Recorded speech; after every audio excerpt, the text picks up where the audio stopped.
If you've been betrayed, what do you do if your spouse is unwilling to take steps toward healing or intimidates you if you even try to bring something up?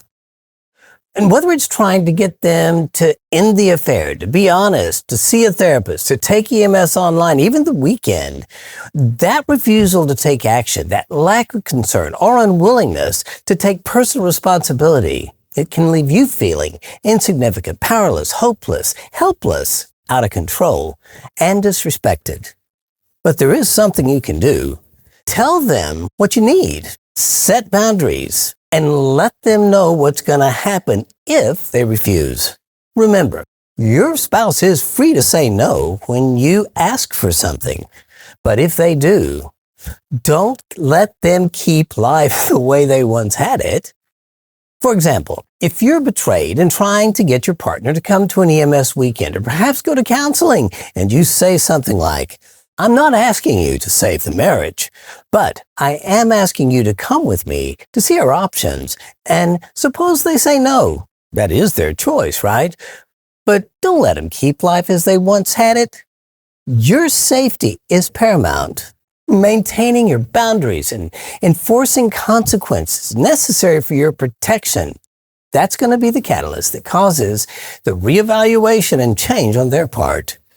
Obviously, the consequences vary according to each situation and depending on the boundaries you've set. Maybe it's asking them to sleep in the guest room. Maybe it's telling them they're going to have to move out and sit with you while you tell the kids that mommy and daddy are having a really hard time and they're working on it. And for now, dad's going to be living at another place. Your situation is unique and you want to be wise in that response you make, but respond you must if there is to be healthy change. There are 2 books that I highly recommend: Boundaries in Marriage by Townsend and Cloud, and How to Act Right When Your Spouse Acts Wrong by Leslie Vernick. I suspect right now some of you are thinking, there's no way that's right, or I can't do that, or it even scares you to death to even think about standing up for yourself because it feels like you'll lose the relationship, you'll lose everything, you'll die. But think about it. What's causing you to think that way? Why do you put up with abuse on their part? Are you aware that most likely your response patterns aren't even about them? It's really about past trauma. There's a difference between post-traumatic stress disorder and developmental trauma. Post-traumatic stress disorder, it's a single incident trauma. For instance, if I'm out in the woods and a bear begins to chase me, attack me, you know what? I am not worried about that relationship with that bear. I'll shoot it if I can. I just want to survive.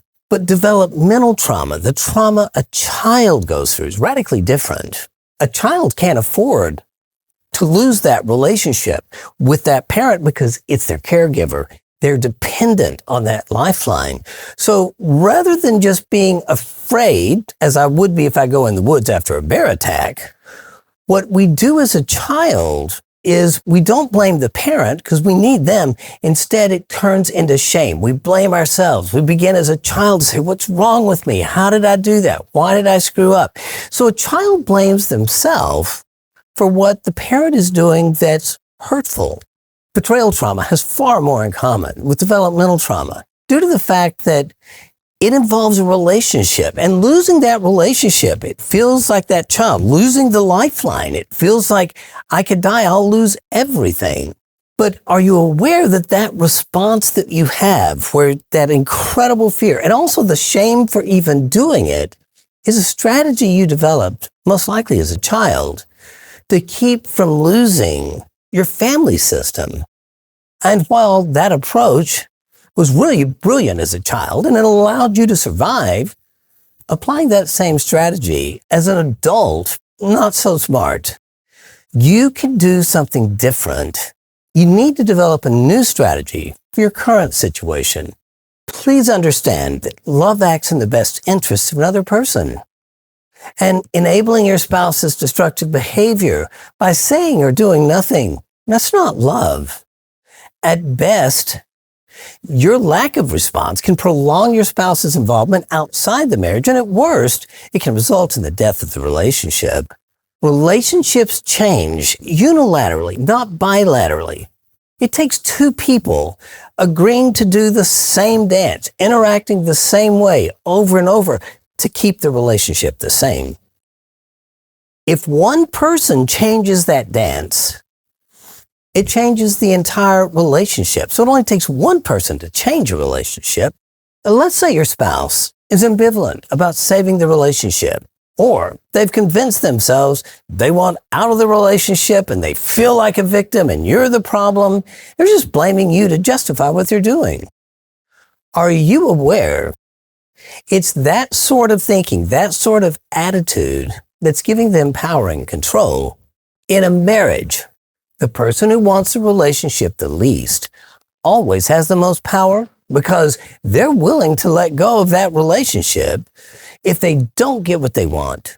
Years ago, this truth was brought home to me by my mentor. I was talking to him after I'd first entered recovery, justifying what I had done and my infidelity and blaming Stephanie and claiming to be the victim and saying that she had all the control and I had no control. I was powerless, such a victim. He went, time out. You know, Rick, you got it backwards. He said, you've got all the power. He said, think about it. You think she's in control, but actually you are. Once you had that affair, you said to her that you're willing to lose this relationship.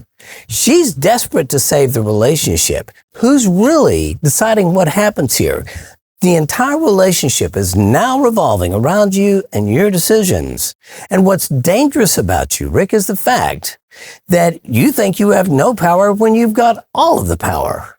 And because the wayward spouse is either ambivalent or no longer wants that relationship, by default, they've got the power. Even if they claim to be the tragic victim, in reality, everything now rotates around their choices. The fact that they've refused to do anything, that they're going to do what they want, and they don't even care how that impacts you. They're acting shamelessly. That leaves them feeling emboldened, enlightened, and entitled to what they're doing. Their newfound sense of power, you know what? That's intoxicating. They're not feeling any pain. But I guarantee everyone around them is. It's like the invasion of the body snatchers. You gotta wonder, what the heck happened to my mate? Where'd they go? The person that's in the best position to actually save them from themselves, to break the spell, sober them up, that's gonna be you. And if you have the courage to set those boundaries, enforce consequences, if you can suddenly show your mate you're no longer willing to put up with this, that you're willing to let go of the relationship, that you don't want it any more than they do. At that point, you get the power. It empowers you. You're back in control of your own destiny, and it gives the marriage a fighting chance. You know, the best way to get a man's attention, it's going to be cardboard boxes. Works every time. When their ability to choose and be in control and suddenly they're losing control, when that control is ripped from their fingers, that's when the lights come on. And that's when they can see what's truly important to them and they can really evaluate their life.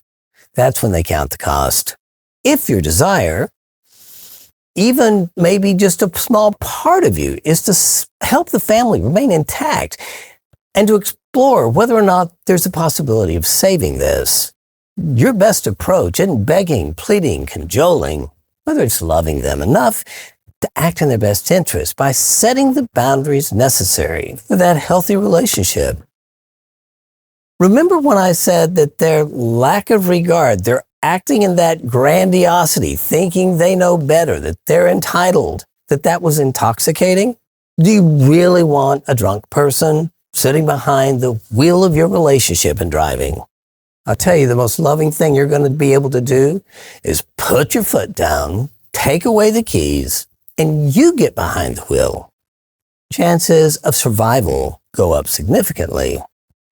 And finally, I do want to point out there is one circumstance where I advise you to add an additional step. If you're in a relationship that has been physically abusive and you're afraid that, your mate is going to respond in a way that's either verbally abusive, physically abusive, if you try to enforce consequences, please get a professional involved and develop a safety plan. Develop a plan of how you're going to approach this when you set your boundaries. Make sure you keep yourself safe. But I can tell you, even in those situations, it's still going to be your willingness to act in their best interest and no longer allow that destructive behavior that gives opportunity for them to heal and to change. In closing, let me just clarify one point here. Once again, this is for relationships where your mate is refusing to do anything, where they feel entitled to do what they want regardless of what it's doing to you, where they're acting shamelessly without regard to their impact on everyone else. In those situations, as I've been saying, you need to rise up and set some boundaries and enforce those consequences. I promise you, it's your ability to love them enough to act in their best interest that's really going to bring about their salvation to healing.